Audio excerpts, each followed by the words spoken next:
Arwa al-Sulayhi was the long-reigning ruler of Yemen, firstly through her first two husbands and then as sole ruler, from 1067 until her death in 1138. She was the greatest of the rulers of the Sulayhid Dynasty and was also the first woman to be accorded the prestigious title of hujja in the Isma'ili branch of Shia Islam, signifying her as the closest living image of God's will in her lifetime. She is popularly referred to as as-Sayyidah, al-Hurra, the noble lady, al-Malika, al-Hurra, the noble queen, and the Little Queen of Sheba. Early life. Arwa was born in 440 Hijri, 1048 in Hijaz, which was the heartland of Ismailism in Yemen. She was the niece of the then ruler of Yemen, Ali al-Sulayhi. Orphaned at a young age, she was brought up in the palace at Sana'a under the tutorship of her aunt, the formidable Asma bint Shihab, her mother-in-law, co-ruler with and wife of Ali bin Muhammad. In 1066, at the age of 17, Arwa married her cousin Ahmad al-Mukarram bin Ali, with the city of Aden as her ma, and Queen Asma bint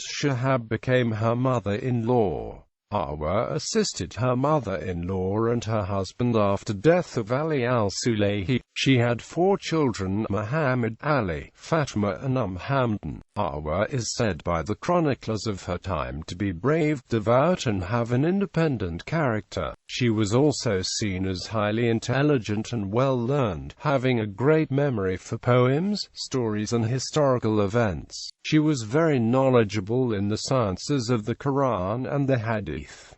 The chroniclers also mention her as being extremely beautiful. Early rule as queen. Following the death of Sayyidina Ali al-Sulayhi in 1067, Sayyidah Arwa's husband Ahmad became the de jure ruler of Yemen, but he was unable to rule, being paralyzed and bedridden. He gave all of his power to Arwa, and she had her name mentioned in the Khutbah directly after the name of the Fatimid Caliph, al-Malika, signifying her authority to rule. One of her first actions was to move the capital from Sana'a to Jibla in order to be in a better position to destroy the Najahid ruler Sayyidah ibn Nafar of Zabad and thus avenge her father-in-law's death. This she managed to do by luring him into a trap in 1088. She built a new palace at Jibla, and transformed the old palace into a great mosque where she was eventually buried. After the death of Ahmad al-Mukarram, Sayyidah Arwa was encouraged by al-Malika to marry her late husband's cousin, Saba ibn Ahmad. This she did reluctantly in 1091 in order to remain in power, but she probably did not allow the marriage to be consummated. She continued to rule Yemen until Saba died in 1101. For that time on she ruled alone. Religious position. Arwa was an Isma'ili Shia and was well versed in various religious sciences, Quran, Hadith, as well as poetry and history. Chroniclers describe her as being incredibly intelligent. She was given the highest rank in the Yemen Dawah, that of Hujjat, by Imam al-Mufaddalqn in 1084.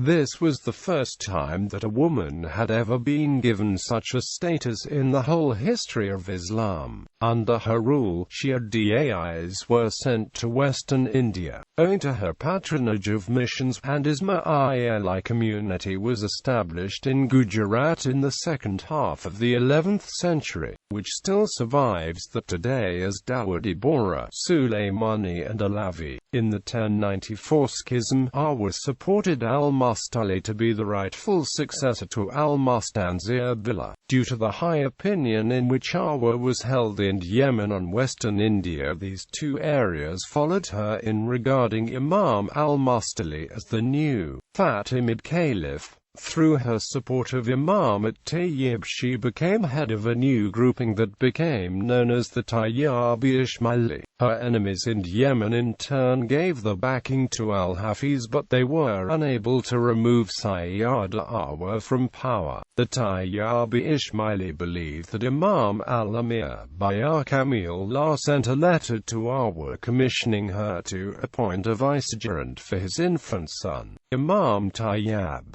In accordance with this wish, she appointed Sob bin Musa as Dari al-Madlak, the vicegerent of the secluded at-Tayyib Abu al-Kashim. The line of succession continues down to today. Hafizi Ismailism, the following of al-Hafiz, intimately tied to the Fatimid regime in Cairo, disappeared soon after the collapse of the Caliphate in 1171 and the Ayyubid invasion of southern Arabia in 1173.